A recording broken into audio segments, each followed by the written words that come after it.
Hello everyone, and today I have another contraption to show you. So this is an auto sorter. So it's different than the auto sorters you probably would have seen in the past. In the fact that one, it's much bigger than those are, but that's because it can do something very fancy. So you can see here I have a whole bunch of items pre-laid out in a sorting system. Now most of the typical best known sorting systems can only really do one item per chest. So you can see here, this sorting system can do multiple. Now you do want to set up like this, so you'll see that we have single items in all these different slots. And then have an empty chest down here for miscellaneous items.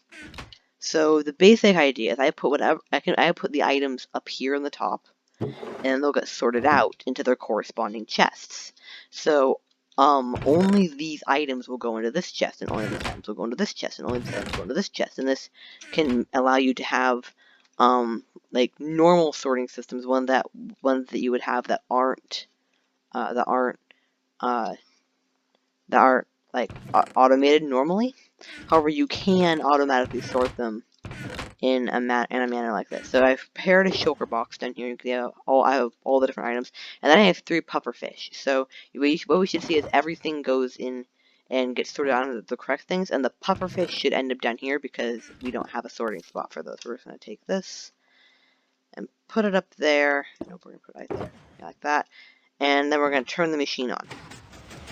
So you can see here we have a whole bunch of flashing stuff, and this is sorting items out. So you can see items are coming out, and they are going in slowly, but occasionally an item will be sucked out, and they're being put into this barrel. So the items going through here are the items being sorted out. And then we have a whole bunch of these. So this whole big back section is to get these torches to flash in a very specific way. So what we want to do is we want to have an alternating pattern for torch flashing. So first we want to have this one, and then we want to have this one, and then we want to have this one, and then we want to have this one.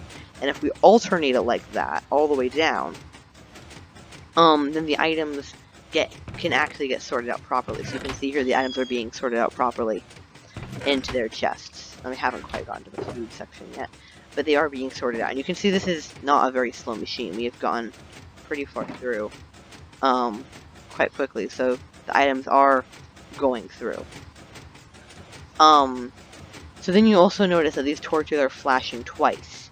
And the reason for this is because the first flash is the flash to pull the items out from above. The hopper is to pull items out from above them. And the second flash is to try to put them into the side. Now, normally if I just had all the items right here in this barrel, then it would pull out 2 and only try to put 1 to the side, so you'd get major clogging, which is why we have the dropper up here, which is only allowing this hopper down here to access 1 item at a time. So the first flash is to pull, and the second flash is to try to put into the chest. If it can't put into the chest, it just sits there. And then it's the next hopper's turn. So then this hopper pulls the item up from above and tries to put it in. If it can't put it in, then it gets pulled down, tries to get put in, gets pulled down, tries to put it in. So you'll see we are gradually making our way through, and this, although not being the world's fastest machine, it's pretty fast and can handle most sorting system requirements that you would want to have. And then another thing you'll notice about this is it's 1 wide. So this would fit, if you had a big long section, this would fit in a perfectly flat area. And the clock doesn't have to be flat. I just made the clock flat because the rest of it was flat, and it felt, I don't know, it felt right. And I've also designed this so you can tile this. So I'll stand right here, and you should be able to see this. That you can, from here you can see all of the components of this machine. You can see every little bit. And if you were to put this right next to another one, to an exact duplicate of this, both would run perfectly fine. There'd be no interference at all, except for this dust up top. However, if you put them in sync by having them both use the same clock, then literally nothing will go wrong. It should work perfectly.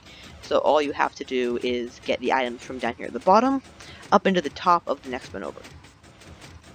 So you can see here we are now almost emptied out with all these items. You can see the items are still flowing through. but you can see up here we have pretty much all of the emeralds, all the precious metals have gone out. We have 8 new ones. I have no idea where 17 emeralds came from. I must have just had extra emeralds accidentally. You can see here most of the stones coming up. You can see all the blocks are going right into the correct areas. And then we should see all the pufferfish down here. So yeah, this is a other little machine. I'm quite happy with it. And I will point out only one thing you really want to pay attention to is the fact this was designed in Bedrock Edition. The mechanics that it uses should work in Java Edition. I wouldn't be too concerned about that. Only thing you would really want to change, you would really need to worry about are these pistons here, because Java pistons are weird and buggy. It's a predictable buggy, but it's still weird. So you would want to maybe make sure this doesn't break or anything. But the rest of it should work fine. Oh, and you can hear see that clicking sound means that it's done. So we can turn it off, and you'll see all the items have been successfully sorted into their correct locations. Yeah, that's about it for this video. I'll see you guys in the next one. Bye.